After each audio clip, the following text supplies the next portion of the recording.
अशहदु अल्ला इलाहा इल्लल्लाह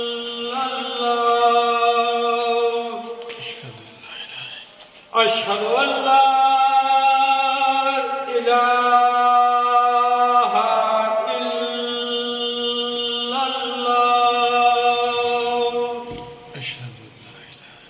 अशहदु अन्ना मुहम्मदर रसूलुल्लाह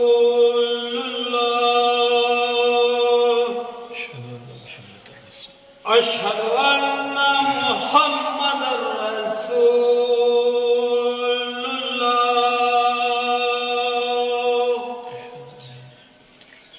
हय्या अला सलाह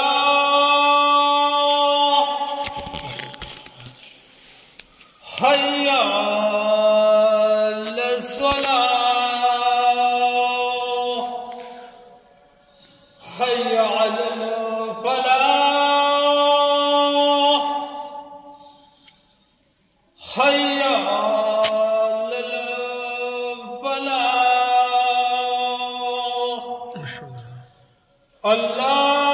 अल्लाहु अकबर अल्लाहु अकबर ला इलाहा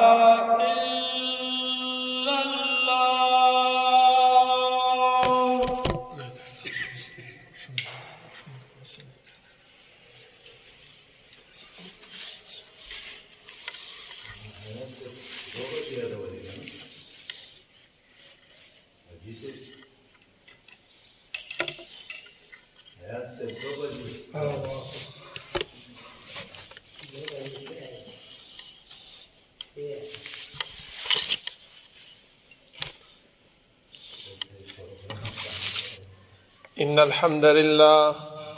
الحمد لله نحمده ونستعينه ونستغفره ونعوذ بالله من شرور أنفسنا ومن سيئات أعمالنا من يهده الله فلا مضل له ومن يضلل فلا هادي له وأشهد أن لا إله إلا الله وحده لا شريك له وأشهد أن محمدا عبده ورسوله يا أيها الذين آمنوا اتقوا الله حق تقاته ولا تموتن إلا وأنتم مسلمون يا أيها الناس اتقوا ربكم الذي خلقكم من نفس واحدة وخلق منها زوجها وبث منهما رجالا كثيرا ونساء واتقوا الله الذي تساءلون به والأرحام إن الله كان عليكم رقيبا يا أيها الذين آمنوا اتقوا الله وقولوا قولا سديدا يصلح لكم أعمالكم ويغفر لكم ذنوبكم ومن يطع الله ورسوله فقد فاز فوزا عظيما أما بعد فإن خير الحديث كتاب الله وخير الهدي هدي محمد صلى الله عليه وسلم وشر الأمور محدثاتها وكل محدثة بدعة وكل بدعة ضلالة وكل ضلالة في النار أعوذ بالله من الشيطان الرجيم بسم الله الرحمن الرحيم قاف والقرآن المجيد بل عجبوا أن جاءهم منذر منهم فقال الكافرون هذا شيء عجيب أإذا متنا وكنا ترابا ذلك رجع بعيد قد علمنا ما تنقص الأرض منهم وعندنا كتاب حفيظ بل كذبوا بالحق لما جاءهم فهم في أمر مريج أفلم ينظروا إلى السماء فوقهم كيف بنيناها وزيناها وما لها من فروج والأرض مددناها وألقينا فيها رواسي وأنبتنا فيها من كل زوج بهيج تبصرة وذكرى لكل عبد منيب ونزلنا من السماء ماء مباركا فأنبتنا به جنات وحب الحصيد والنخل باسقات لها طلع نضيد رزقا للعباد وأحيينا به بلدة ميتا كذلك الخروج كذبت قبلهم قوم نوح وأصحاب الرس وثمود وعاد وفرعون وإخوان لوط وأصحاب الأيكة وقوم تبع كل كذب الرسل فحق وعيد أفعينا بالخلق الأول بل هم في لبس من خلق جديد ولقد خلقنا الإنسان ونعلم ما توسوس به نفسه ونحن أقرب إليه من حبل الوريد إذ يتلقى المتلقيان عن اليمين وعن الشمال قعيد ما يلفظ من قول إلا لديه رقيب عتيد وجاءت سكرة الموت بالحق ذلك ما كنت منه تحيد ونفخ في الصور ذلك يوم الوعيد وجاءت كل نفس معها سائق وشهيد لقد كنت في غفلة من هذا فكشفنا عنك غطاءك فبصرك اليوم حديد وقال قرينه هذا ما لدي عتيد ألقيا في جهنم كل كفار عنيد مناع للخير معتد مريب الذي جعل مع الله إلها آخر فألقياه في العذاب الشديد قال قرينه ربنا ما أطغيته ولكن كان في ضلال بعيد قال لا تختصموا لدي وقد قدمت إليكم بالوعيد ما يبدل القول لدي وما أنا بظلام للعبيد يوم نقول لجهنم هل امتلأت وتقول هل من مزيد وأزلفت الجنة للمتقين غير بعيد هذا ما توعدون لكل أواب حفيظ من خشي الرحمن بالغيب وجاء بقلب منيب ادخلوها بسلام ذلك يوم الخلود لهم ما يشاءون فيها ولدينا مزيد وكم أهلكنا قبلهم من قرن هم أشد منهم بطشا فنقبوا في البلاد هل من محيص إن في ذلك لذكرى لمن كان له قلب أو ألقى السمع وهو شهيد ولقد خلقنا السماوات والأرض وما بينهما في 6 أيام وما مسنا من لغوب فاصبر على ما يقولون وسبح بحمد ربك قبل طلوع الشمس وقبل الغروب ومن الليل فسبحه وأدبار السجود واستمع يوم ينادي المناد من مكان قريب يوم يسمعون الصيحة بالحق ذلك يوم الخروج إنا نحن نحيي ونميت وإلينا المصير يوم تشقق الأرض عنهم سراعا ذلك حشر علينا يسير نحن أعلم بما يقولون وما أنت عليهم بجبار فذكر بالقرآن من يخاف وعيد بسم الله الرحمن الرحيم وسارعوا إلى مغفرة من ربكم وجنة عرضها السماوات والأرض أعدت للمتقين الله رب العالمين أحكم الحاكمين د ټولو بادشاہ د ټولو زبردست هغه رب العالمین چې تمام کائنات خالق او مالک دی هغه الله چې تمام کائنات متصرف او منتظم دی هغه رب العالمین چې د هغې په صفاتو کې یو صفت فعال لما يريد دی رب العالمین چې څه کوي څه وخت چې کوي څرنګه چې کوي چا سره چې کوي کولی شي د الله رب العالمین نه څوک تپوس او پوښتنه نشي کولی خدا الله رب العالمین په صفاتو کې دا صفت موجود دی چې وهم يسألون دا مکلف مخلوقات چې هر څومره دي خواه هغه انبیا دي او که امت دی خواه هغه باچاهان دي او که رعیه ده خواه هغه مالدار دي او که غریب دی د هر یو فرد نه الله رب العالمین تپوس او پوښتنه کوي ځکه الله رب العالمین خپله فرمایي چې وکلهم آتیه یوم القیامة فردا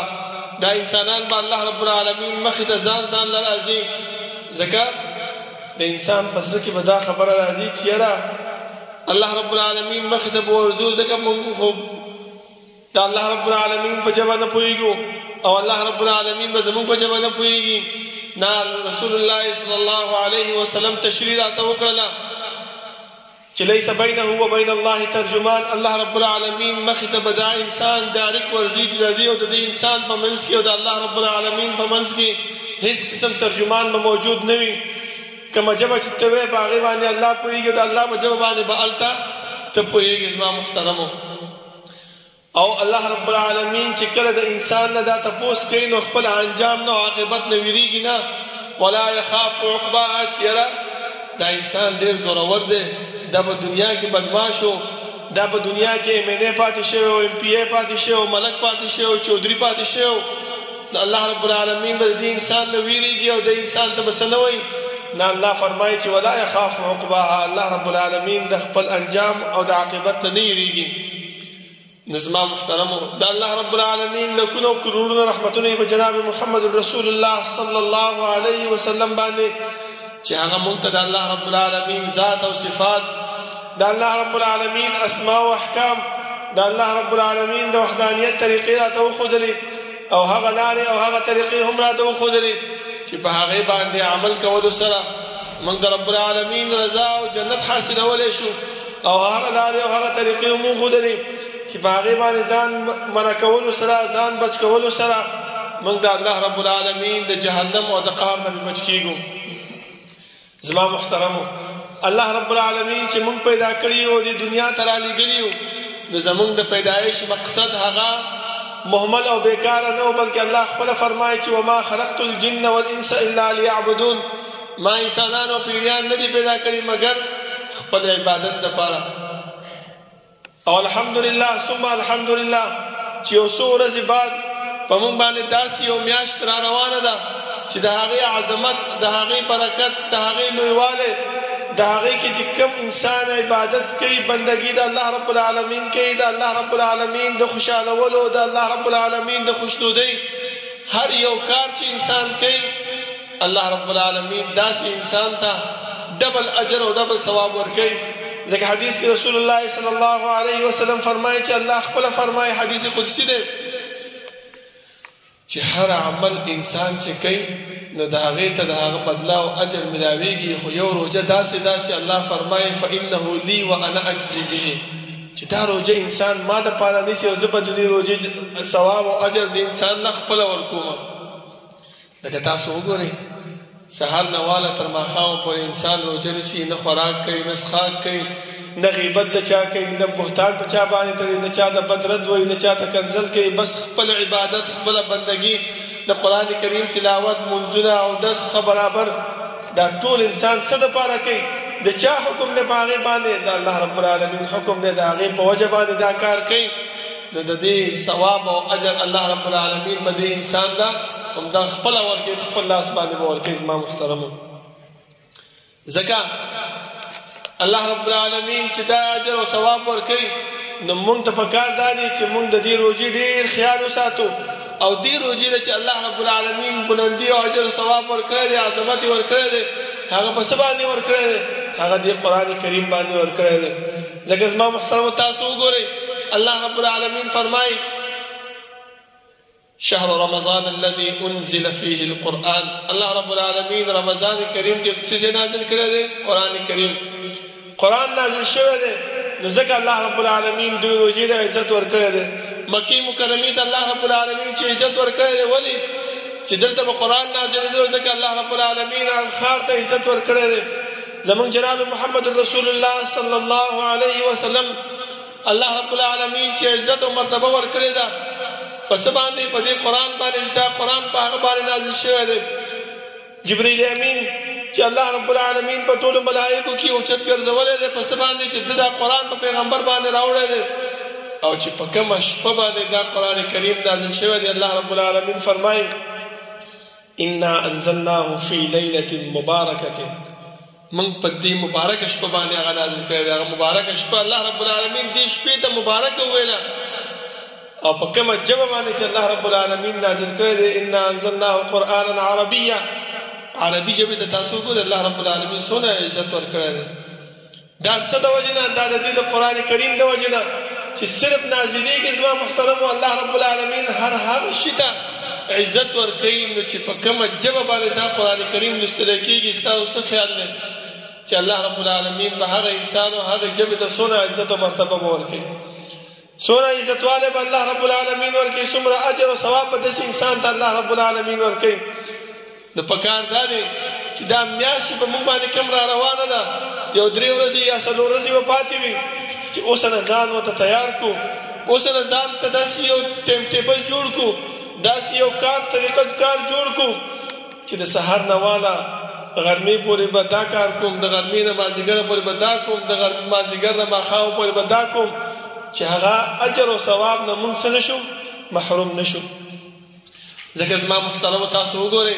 الله رب العالمین موږ ته په دې قرآن کریم کې د انبیاء کرامو قصې او واقعات بیان کړي دي. دا څه دپاره؟ دا دې دپاره چې موږ مضبوط شو په دې باندې او زموږ په زړه کې داسې یو خبره را نشي چې یاره که دا کار مې وکړو الله رب العالمین به آیا ماله په دې باندې اجر او ثواب راکړي او که نه. الله فرمایي چې انسانه که نیک عمل کې نو دا ستا دپاره ده، من عمل صالحا فلنفسه ومن اساء فعليها، او که چېرته بدیم کې هغه د انسان دپاره ده، خو بیا هم الله رب العالمین په موږ باندې دومره کریم او مهربان دی. پکار دا دی چې هېڅ یو عمل موږ چې کوم دی نو هغه ضایع نه کړو، خاص کر په دې رمضان میاشت کې. رسول الله صلی الله علیه وسلم فرمایي ګوره موږ ته دا نیک اعمال چې دي دا ډېر واړه ښکاري. مړه که لا نړم نو څه چلو شو، یاره که دا مې ونه کړو نو څه چل به راباندې وشي، اسم نه کېږي. نه، بلکې تاسو وګورئ ثواب الله رب العالمین څومره ډېر ورکوي. لکه یو مثال زه تاسو ته پیش کوم چې مړی وشي، رسول الله صلی الله علیه وسلم فرمایي چې هغه مړي سره انسان جنازګاه ته لاړ شي او جنازه وکړي او بیا د هغې جنازې نه روان شي تر قبر پورې انتظار وکړي، تر قبر کې د مړي د ښخېدو پورې، وی الله رب العالمین دې انسان له 2 قراته اجر ورکوي. صحابه سمدسته پوښتنه وکړه چې الله رسول الله قرات پکې څه شی دی؟ رسول الله صلی الله علیه وسلم فرمایي وی الله رب العالمین دومره اجر ورکوي لکه د احد غر عمره. څوک چې عمرې ته تللی وي مدینې منورې ته، احد غر هلته به هغو لیدلی وي، دا په پلنوالي باندې زما محترمو 6 کیلومتره کې خور دی او په اوچتوالي باندې هم دومره لوی اوچت غر دی. دومره اجر الله رب العالمین ورکوي او دا یو ځل نه چې 2 ځلې کړي، ځکه یو ځل خو چې جنازې ته لاړې او بل ځل چې ورسره قبر ته لاړې نو دومره اجر الله رب العالمین ورکوي. او چې کله یو انسان نه ګناه وشي او د هغې هغه نیکي کموي، بیا هم پیغمبر وفرمایل چې یو قرات اجر ترنه کمیږي. بیا صحابو تپوس وکړو چې دا پیغمبره صلی الله علیه وسلم دلته قرات څه شی دی؟ نو رسول الله صلی الله علیه وسلم وفرمایل چې د وربشې دانې عمره. وګورئ اجر او ثواب چې ورکوي په الله رب العالمین نو د غرونو په اندازه باندې ورکوي، خو چې کله انسان نه ګناه وشي او د هغه ګناه په سزا ورکوي، د هغې نه هغه نیکي او اجر کموي، نو د وربشې دانې عمره زما محترمو کموي.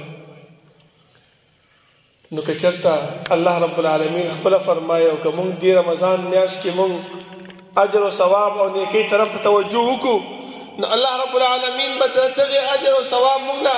دوچند او ډبل به راکوي. زما محترمو پکار دا دی چې موږ د دې نیکۍ طرف ته څه وکړو؟ توجه وکړو. ځکه حدیث کې راځي رسول الله صلی الله علیه وسلم ته د مدینې فقیر او غریبانان خلک رالل او ورته وفرمایه چې ای د الله رسول صلی الله علیه وسلم ذهب اهل الدثور من الاموال الدرجات العلا. دا مالدار خلک یا د الله رسول صلی الله علیه وسلم دا مالدار خلک په نیکو باندې او په اجرونو باندې او په ثوابونو باندې لاړل. پیغمبر وفرمایل څنګه؟ هغه ورته چې د الله رسوله هغه سره خو مال دی، پیسه ده ورسره، نیکۍ کوي، غریب لی ورکوي، جومات کې چې کوم دی دسترخوان یې خور کړی دی، مدرسې جوړوي، جوماتونه جوړوي، نور نیک اعمال پې کوي. نو رسول الله صلی الله علیه وسلم وفرمایل او ورسره د غریبانانو دا ورته وویل چې د الله رسول صلی الله علیه وسلم څنګه چې موږ مونځ کوو هغه شاید د هغه هم مونځ کوي، څنګه چې موږ روژه نیسو هغه شاید د هغه هم روژه نیسي، څرنګه چې کارونه موږ کوو هغه هم کوي، خو د دیو چې دی نو موږ نه په دې عمل کې زیات دي چې دیو خرچه د الله رب العالمین په لار باندې کوي. نو رسول الله صلی الله علیه وسلم فرمایي چې آیا زه تاسو ته داسې یو عمل نه ښیم چې تاسو د دې مالدارو خلکو نه په اجر او په ثواب کې زیات شي. وګورئ زما محترمو، ورکوټ اجر دی، ورکوټ عمل دی، خو د مالدار سړي نه به انسان په اجر او ثواب کې زیاتېږي. هماغه صحابه وفرمایل چې ولې نه د الله رسوله خامخا راته وښایه، موږ خو دې عمل پسې سترګې راووتلې، ځکه چې مالدار خلکو ته ګورو مال موږ سره نشته، پیسه موږ سره نشته چې موږ ولګو، او دا مالدار چې ګوري نو پیسه لګوي، دې مالدار ته چې ګوري جومات جوړوي، دې مالدار ته چې ګوري مدرسه جوړوي، دې مالدار ته چې ګوري د یتیمانانو سره کومک کوي. موږ نشو کولی. رسول الله صلی الله علیه وسلم ته فرمایي چې تاسو داسې کار وکړئ چې هر مانځه نه بعد 33 کرتی سبحان الله، 33 کرتی الحمدلله، 34 کرتی الله اکبر، یا یو ځل 33 کرتی الله اکبر. بل روایت کې راځي ورسره یو ځل لا اله الا الله وحده لا شریک له له الملك وله الحمد وهو على كل شيء قدير. دغه دعا وایي هر مانځه نه بعد، نو تاسو به د دې مالدارو خلکو نه په اجر او په ثواب کې به الله رب العالمین تاسو زیات کی. بل روایت کې راځي چې د انسان واړه ګناهونه معاف کوي الله رب العالمین. وان کان مثل زبد البحر، اگر کده سمندر د زګ عمرولې نه وي. ورکوټ عمل نه مونږ څه کوو زما محترم، مونږ باندې شیطان خپل کار کوي، ځکه شیطان الله رب العالمین سره په ورځ دا اول ورځ باندې دا وعده کړی و چې الله تا خو زه ورټلم، تا خو زه چې کوم دی نو لعنتي کړم، تا خو زه جهنم ته داخل کړم، خو ما نه لږه مهلت راکړه، د قیامت ورځ پورې ما ژوندی وساته، ستا دا بندګان دا به زه د سمې لارې نه ګمراه کړم، دې ته به زه د ښي طرف نه ورځم، د ګس طرف نه به ورځم، د بره نه د ښکته نه مخکې نه وروستو نه هر طرف نه به ورځم او دا به ګمراه کوم. خو یو وعده یې ورسره بله وکړه چې لأزینن لهم فی الارض ولأغوینهم اجمعین. دې انسانانو ته به زه دا بد عمل، دا د شرک عمل، دا د الله او د الله د رسول صلی الله علیه وسلم د خفه کولو عمل، دا به د ثواب په نیت پیش کومه. نو دیو به څه کوي؟ هغه به د ثواب په نیت باندې کوي او توبه به ترې نه وباسي، استغفار به نه کوي، او ما سره به یو ځای جهنم ته راځي. نو الله ورته څه وفرمایل؟ الا عبادك منهم المخلصین. زه چې څه کوې هغه کوه، خو دا یو خبره یاد وساته چې زما نیکوکار بندګان چې کوم دي هغه ستا په دې چال کې او ستا په دې وسوسه کې هغه نه راځي. اوس ځان ته خپله سوچ وکړو، خپل ګریوان کې سر ښکته کړو چې موږ هغه نیکوکار بندګانو کې یو او که نه یو، موږ هغه بندګانو کې یو چې الله رب العالمین وفرمایي چې دغه انسانان به بچ کېږي او د دې نه به پاتې کېږو. موږ څه شی کوو؟ موږ چې کله مونځ وګرځېږي موږ باندې د سنت ډېر منډه وي، یو امام سلام ګرځوي، بل امام بل سلام، موږ خپله ګرځو او سمدستي الله اکبر او سنتو ته ودرېږو. ټیک ده زما محترمو، سنت چېرته ځي نه، دا هم د مانځه سره حصه ده. په دې باندې رسول الله صلی الله علیه وسلم فرمایي چې د فرضو پوروالی په دې باندې راځي. خو د مانځه نه بعد ټیم ډېر وي، پکار دا دی چې مونږ کله سلام وګرځو نو سمدستي سنتو ته پاسېدل نه دي پکار، بلکې حدیث کې راځي رسول الله صلی الله علیه وسلم فرمایي چې یو ځل الله اکبر، 3 ځله استغفار، او اللهم انت السلام ومنك السلام تبارکت یا ذا الجلال والاکرام. دغه دعا ویل او یو دعا بله ښودلې ده، هغه دا ده چې یو ورځ رسول الله صلی الله علیه وسلم د معاذ ابن جبل رضی الله عنه سره روانو او ورته وویلې چې اے معاذ انی احبک فی الله، زه تا سره د الله لپاره محبت کوم. پیغمبر چې چاته وایي چې زه تا سره محبت کوم نو د هغه تاسو خیال سوچ وکړئ چې د هغه زندګي څومره برابره زندګي ده. هغه مته وایي چې الله رسول زم تا سره محبت کوم، زما مور او پلار یې تا نه قربان شي. 3 ځله دا خبره وکړله، بیا یې ورته وفرمایل چې معاذه زه تا ته یو داسې کلمات ښیم چې لا تدعن فی دبر کل صلات، مه پرېږده د هغه ته د فرض لمانځه نه بعد. وګورئ دا داسې دعا ده چې هغه انسان د فرض لمانځه نه بعد ووایي. پیغمبر هغه سره مینه محبت کوي، لکه څنګه چې معاذ رضی الله عنه ته وفرمایل مونږ څه کوو؟ مونږ د هغه د ګناهونو د معاف کېدو نه د مالدارو په شان دی د اجر د ثواب نه د رسول الله صلی الله علیه وسلم د محبت نه ځان وغورځو سمدستي سنتو ته پاسېږو ها کلمات څه شی دي اللهم اعني على ذکرک وشکرک وحسن عبادتک الله ما سره ته مدد وکړه په ښایسته عبادت کې په ښایسته بندګۍ کې ستا په نعمت باندې شکریا ادا کولو کې څومره کلمات دي دا موږ نه پاتې دي زما محترم منځنه بعد رسول الله صلی الله علیه وسلم فرمایي چې آیات کرسی چا وویله الله رب العالمین ډایرکټ د انسان جنت ته داخلي خو د جنت په منځ کې صرف دا یو مرګ حائل دی چې کله دا انسان مړ کېږي الله یې جنت ته بوځي موږ څه کوو موږ نه دا کلمات پاتې دي آیات کرسی پاتې ده درې دشکره سبحان الله الحمدلله الله اکبر دا موږ نه پاتې دي اللهم اعني على ذکرک وشکرک وحسن عبادتک دا دعا پاتې ده او سمدستي الله اکبر او سنتو ته ودرېږو زما محترمو په دې دعاګانو باندې دومره ټایم نه لګي چې ډېر زیات ولګي دا 15 منټه ولګي 15 منټه بعد بیا پاسېږي سنتو که څه وخت سنت چېرته ځي خو نه خو د دې دعاګانو اجر او ثواب ډېر دی او که دغه دعاګانې موږ په رمضان کې وغواړو او د رمضان په میاشت کې موږ منزل راشو او دغه دعاګانې وکړو ستاسو څه خیال دی چې عام ورځو کې الله رب العالمین دومره اجر او ثواب موږ له راکوي نو چې په رمضان کې دا کار وکړو نو څومره اجر او ثواب به موږ له الله راکړي پکار دا دی چې خپل ځان کې د عبادت شوق پیدا کو خپل ځان کې د عبادت هغه لګن پیدا کو چې یاره زه دې جومات ته راځم په ما باندې چا څه ټوپک نه دی ایښی او نه د چا ډانګ نیولی دی چې خامخا به ته جومات ته ځې زه چې راځم دې جومات ته خالص د الله رب العالمین بندګي او د الله اطاعت او د الله فرمان بردارۍ له راځم چې الله ماله اجر او ثواب راکړي چې دا نیت ستا وي زما محترمو حدیث کې راځي رسول الله صلی الله علیه وسلم فرمایي چې کم انسان کور کې اودس وکړي وګوره زما محترمو مونږ څه کوو کور نه همداسې راوځو زه وایي جومات شته که نه هلته به اودس وکړم هلته به استنجا م وکړم نه پیغمبر فرمایي کم انسان چې کور کې اودس وکړي او ځان پاک کړي او جومات طرف ته راځي او یو قدم اخلي وایي په یو قدم سره الله رب العالمین یو نیکي اوچتوي او یو ګناه یې معاف کوي مونږ څه کوو مونږ هغه شی پرېښی دی ځکه دا واړه واړه اعمال دي دا واړه واړه عبادتونه دي په دې باندې الله موږ له اجر راکوي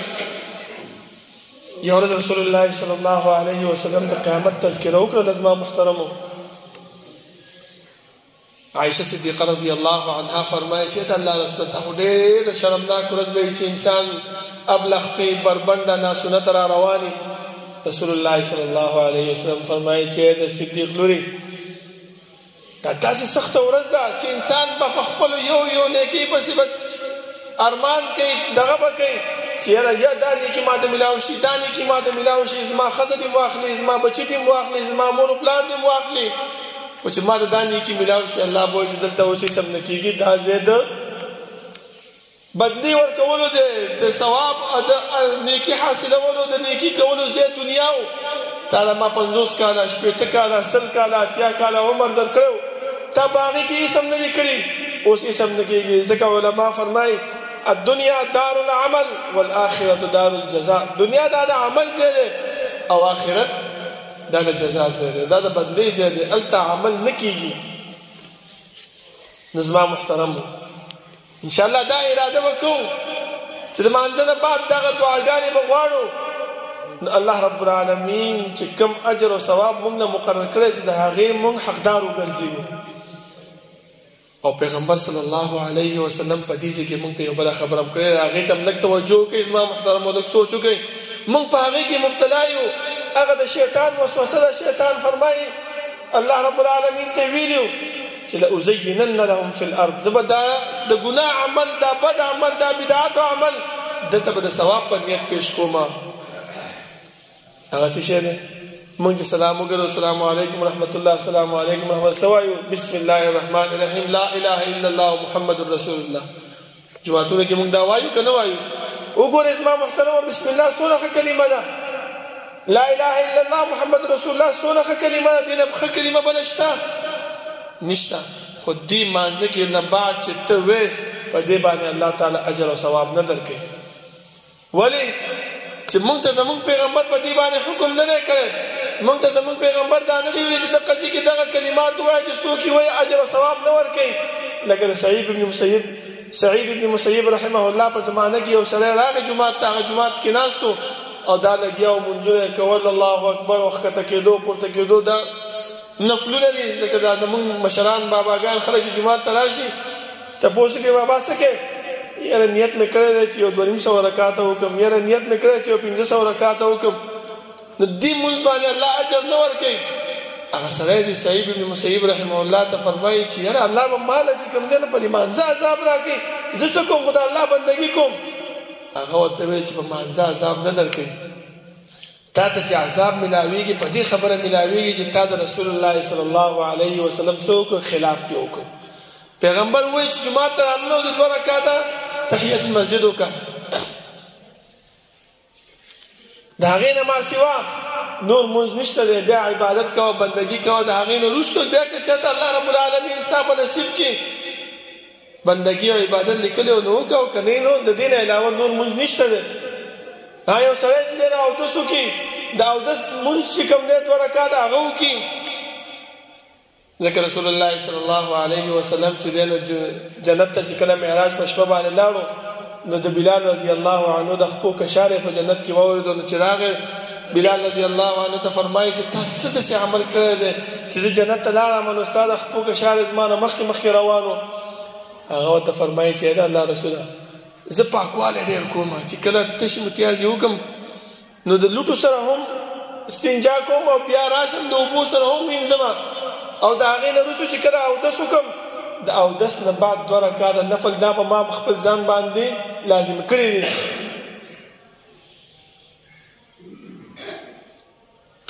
نو دا عمل داسې دی چې الله رب العالمین انسان ډایرکټ جنت ته بوځي. ګور ورکوټه عمل لازم محترمو 2 رکعاته باندې الله انسان چرته بوځي؟ جنت ته بوځي. خو موږ دا ورکوټه یو لږ شان دی عمل دې طرف ته موږ سوچ نه کوو، توجه نه کوو. او که بیا دا عمل انسان په رمضان کې وکړي سره د روژې په خوله باندې انسان دا عمل وکړي نو سوچ وکړي چې بغیر د رمضان نه الله داسې اجر او ثواب ورکوي، نو په رمضان کې به الله څونه اجر او ثواب د انسان نه ورکوي. خو موږ ته صرف څه پکار دی؟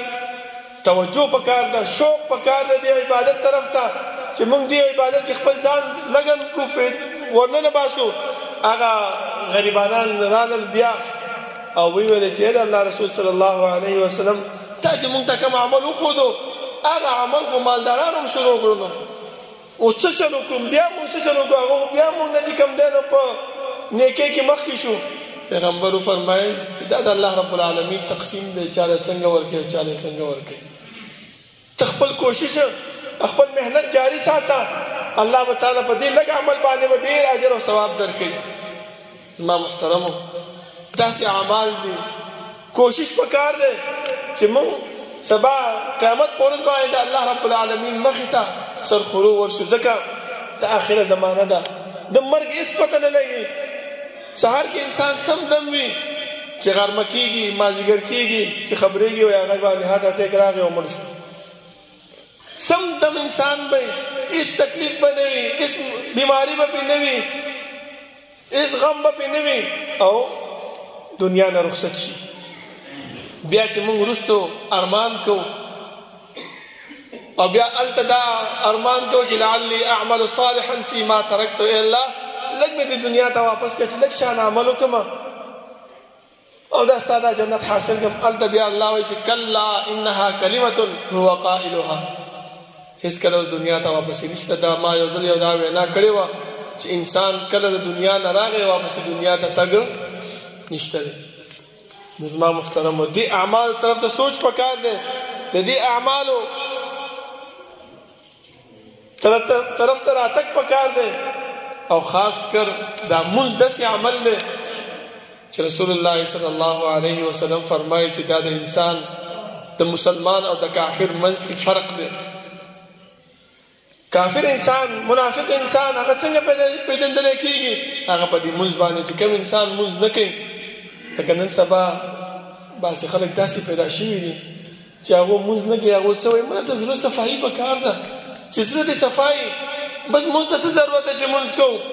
نه زما محترمو موږ به دې خبرې ته سوچ وکړو چې زموږ پیغمبر صلی الله علیه وسلم د هغه زړه صفا وکړو، د هغه زړه زموږ نه ډیر صفا و، خو بیا هم هغه مانځه ته ودرېږي، د الله عبادت کوي، د الله بندګي کوي، تر دې پورې چې دا ډېر د ودرېدو نه پنډۍ مبارکې وپړسېږي. صحابه ورته فرمایي چې یا رسول الله صلی الله علیه وسلم الله تعالی مخکینی ګناهونه معاف کړي دي، رستنی هم معاف کړي دي، او تا باندې احسان کړی دی، ته ولې ځان ستړی کې دومره عبادت کې او دومره بندګي کې؟ زمونږ د رسول الله صلی الله علیه وسلم جواب واورئ، دا زمونږ دپاره یو بهترین نمونه ده، ځکه الله فرمایي لقد کان لکم فی رسول الله اسوة حسنه. زمونږ په زړه کې دا خبره راشي چې الله مال را کړی دی، یاره الله رب العالمین ځواني را کړې ده، زه خو چې بوډا شم بیا به جومات ته لاړ شم عبادتونه به کوم، نه، په دې ځوانۍ کې، په دې مال کې، په دې دغه کې چې د الله عبادت او د الله د خوشحالۍ کارونه وکړو، الله ډېر راضي کېږي. زما محترمو، رسول الله صلی الله علیه وسلم صحابه ته فرمایي چې افلا اکون عبدا شکورا، ایا زه د الله رب العالمین شکرګزار بنده نشم؟ نو چې د انسان چې د الله رب العالمین شکرګزار بنده کېږي نو هغه څنګه کېږي؟ هغه همدغه شانتې کېږي چې د الله رب العالمین بندگی او د الله رب العالمین اطاعت او د الله رب العالمین حق ادا کړي. بل زما محترمو، په روژه کې د هغې هغه مسائل، د هغې هغه ضرورتونه هغه یادول پکار دي، ځکه ډېر خلک داسې دي چې روژه نیسي خو د روژې د احکاماتو نه خبر نه وي چې روژه کې څه کېږي او څه نه کېږي. زما محترمو، چې څنګه وخت موږ په عام ورځو کې تیرو، هغه شانتې وخت او هغه شانتې ژوند په روژه کې نه دی تیرول پکار، ځکه الله رب العالمین چې په عام ورځو کې څنګه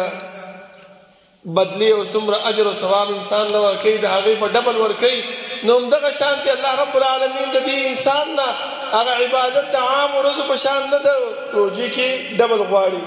نو الله به تعالی اجر او ثواب هم څه کوي؟ ډبل درکوي. زما محترمو، نو پکار دا دی چې موږ دې طرف ته ښه توجه وکړو او دا مسائل موږ زده کړو. زما محترمو، ځکه د سحر نه واله تر ماښامه پورې روژه نیول دي، او هر چا ته پته چې روژه موږ څنګه نیسو، خو په دې کې بد رد ویل، کنځل کول، غلط اعمال کول، د خپل سترګو حفاظت کول، دا پکار دي، دا غلط اعمالو نه ځان بچ کول پکار دي، غیبت نه دی کول پکار، حسد نه دی کول پکار، که ملګري لور سره جنگ هم کړی وي د هغې نه خفګان وي، هغې له لاړ شو، هغه رضا کو، ځکه حدیث کې راځي رسول الله صلی الله علیه وسلم فرمایي، یو صحابي راغی ورته وفرمایي چې الله رسوله شهید ته الله رب العالمین ټول ګناهونه معاف کوي؟ پیغمبر ویل چې او ټول ګناهونه معاف کوي. جبرائیل امین سمدستي راغی ورته ویل چې الا الدین، مګر قرض نه معاف کوي.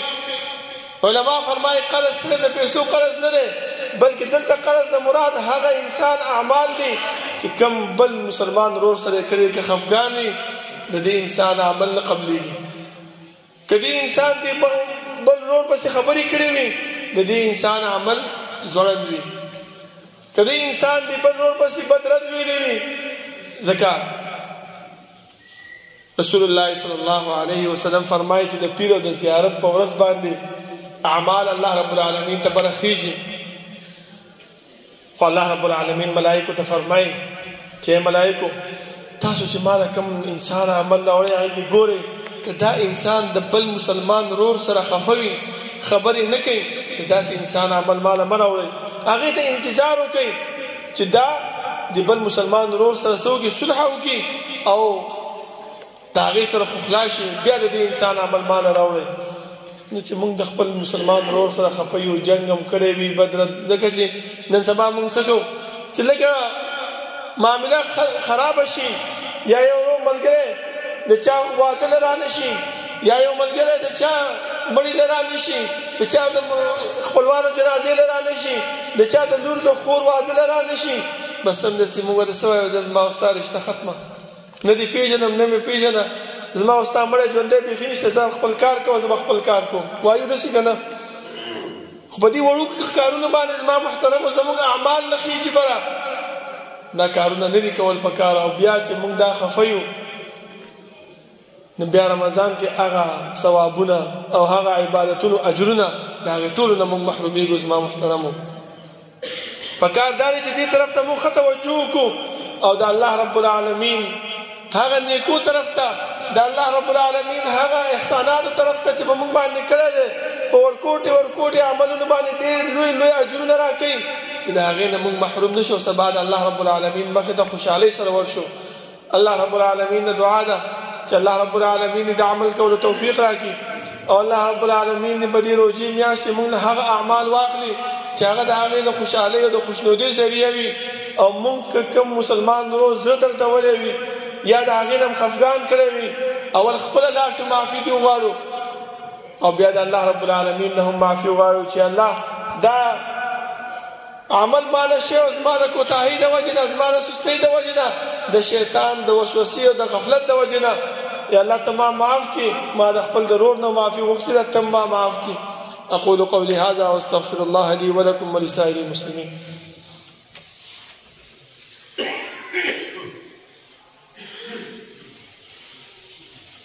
إن الحمد لله نحمده ونستعينه ونستغفره ونعوذ بالله من شرور أنفسنا ومن سيئات أعمالنا من يهده الله فلا مضل له ومن يضلل فلا هادي له وأشهد أن لا إله إلا الله وحده لا شريك له وأشهد أن محمدا عبده ورسوله. يا أيها الذين آمنوا اتقوا الله حق تقاته ولا تموتن إلا وأنتم مسلمون. يا أيها الناس اتقوا ربكم الذي خلقكم من نفس واحدة وخلق منها زوجها وبث منهما رجالا كثيرا ونساء واتقوا الله الذي تساءلون به والأرحام إن الله كان عليكم رقيبا.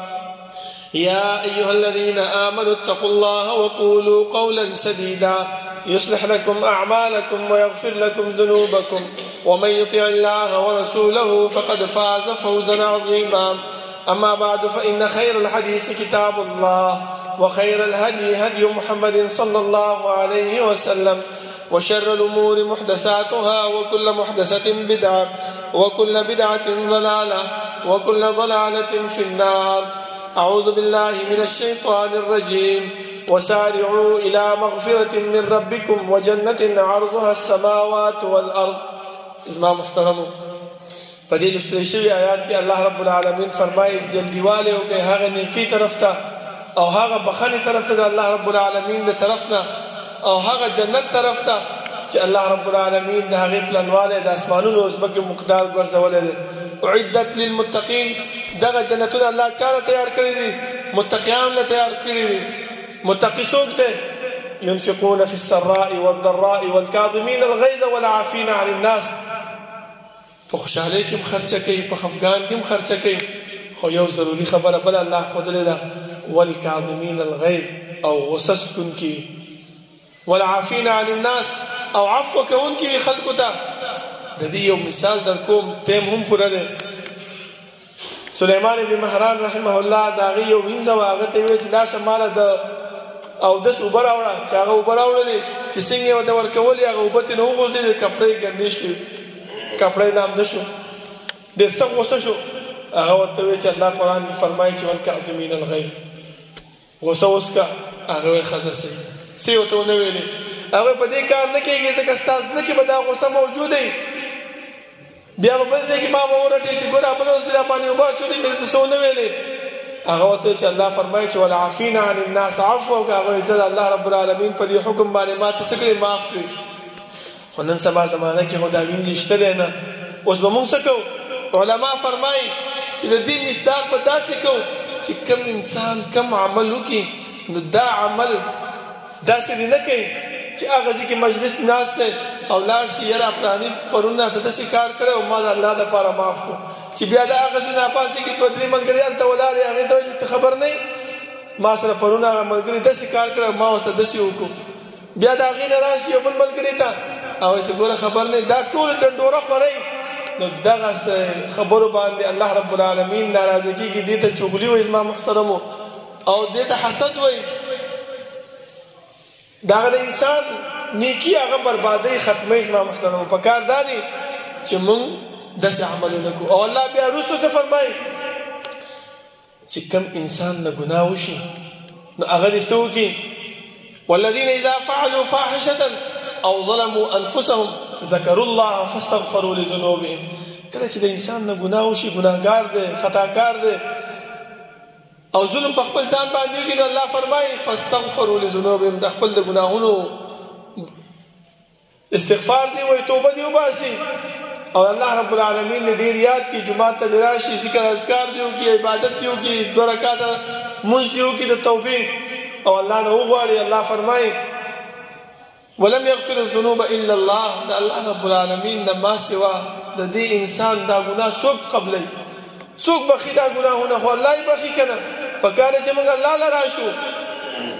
ازما محترمو دغه عبادتونه دغه شوق چې په انسان کې پیدا کیږي دا په څه باندې پیدا کیږي دا په دې باندې پیدا کیږي چې موږ د الله رب العالمین ته طرف ته توجه کو دا په ذهن کې راولو چې یاره دا کار کوم الله رب العالمین ما ویني سبا چې هغه لم هغه به څه جواب ورکوم. چې دغه خبره د انسان په ذهن کې موجود وي نو د دې عبادتونو د دې بندګۍ طرف د انسان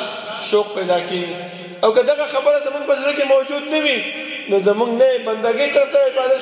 شوق پیدا کیږي. بس اس یو هغه د سر نه بوج دی هغه ښکته کوو جمعې مانځلم راځو بل مزلم راځو بل لم راځو مړه بس فرض او مې کو بس راځه چې زو نظم محترم او پکار دادي ځکه چې کوم انسان عبادت کوي نو الله رب العالمین ملائکه ته وایي ما د دې انسان په منځ کې چې کومې پردې دي کوم رکاوټونه دي هغه ختم کړي. خو چې کله دا انسان په سوچ کې پریوزي د دکان په حسابونو شروع کی مړه ژوندې په کې شروع کی دي مانځي کې او سوچونه بل طرف ته شي الله رب العالمین ملائکه ته وایي چې بس ما د په منځ کې پردې راو ورځوي دا خو په ګډ وړو سر دی دا خو بل څه وایي دا خو ما ته بندګي عبادت ته نه دی ولاړ. مونږ ځان هم ستړی کو مونږ الله رب العالمین مخ ته ودرېدو مونږ خپل سر دغه بوج هم ښکته کو خو دغه عبادت زمونږ بر الله نه زمونږ خواري هغه مهنت هغه لاړو ضایع شو. یو حدیث بیانوم بیا بس کوم رسول الله صلی الله علیه وسلم یو ورځ د صحابانو تپوس وکړو چې من المفلس فیکم یا صحابه تاسو غریب څوک دی هغه فرمایي چې چا سره پیسې نه خو هغه غریب دی. نو رسول الله صلی الله علیه وسلم چې هغه استاد په نسبت په دنیا کې د الله رب العالمین په نسبت غریب انسان هغه دی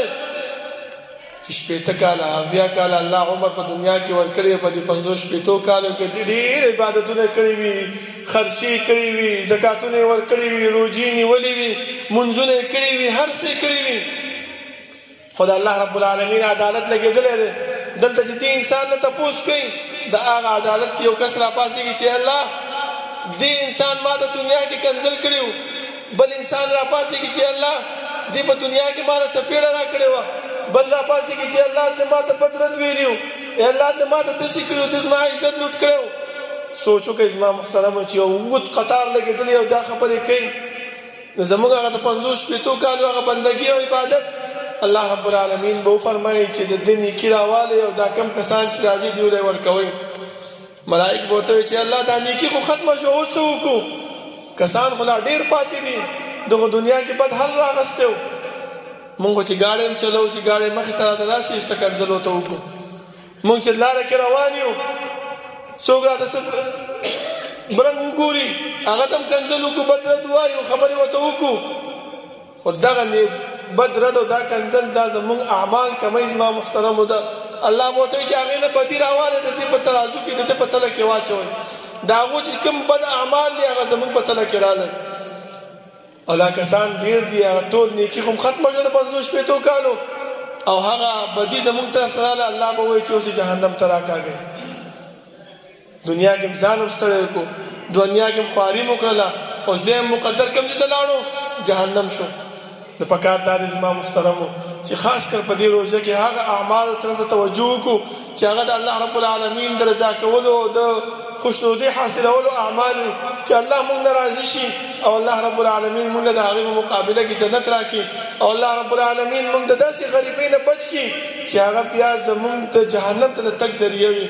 الله رب العالمین د عمل کولو توفیق راکړي او الله رب العالمین چې کوم مونږ کې بیماران دي هغه شفا ورکړي چې کوم مصیبت زده دي تکلیف والا دي الله رب العالمین دا غي تکلیف مصیبتونه ختم کړي څوک قرضدار دي الله رب العالمین دا غي قرضونه ختم کړي د چا کور کې چې مړی شوی دي څوک وفات شوی دي الله رب العالمین دا غو مغفرت نصیب کړي الله رب العالمین هغه مقام او هغه سفر هغه ته آسان کړي ربنا لا تزغ قلوبنا بعد إذ هديتنا وهب لنا من لدنك رحمة إنك أنت الوهاب ربنا اغفر لنا ولإخواننا الذين سبقونا بالإيمان ولا تجعل في قلوبنا غلا للذين آمنوا ربنا إنك رؤوف رحيم ربنا لا تؤاخذنا إن نسينا واخطأنا ربنا ولا تحمل علينا إصرا كما حملته على الذين من قبلنا ربنا ولا تحملنا ما لا طاقة لنا به واعف عنا واغفر لنا وارحمنا أنت مولانا فانصرنا على القوم الكافرين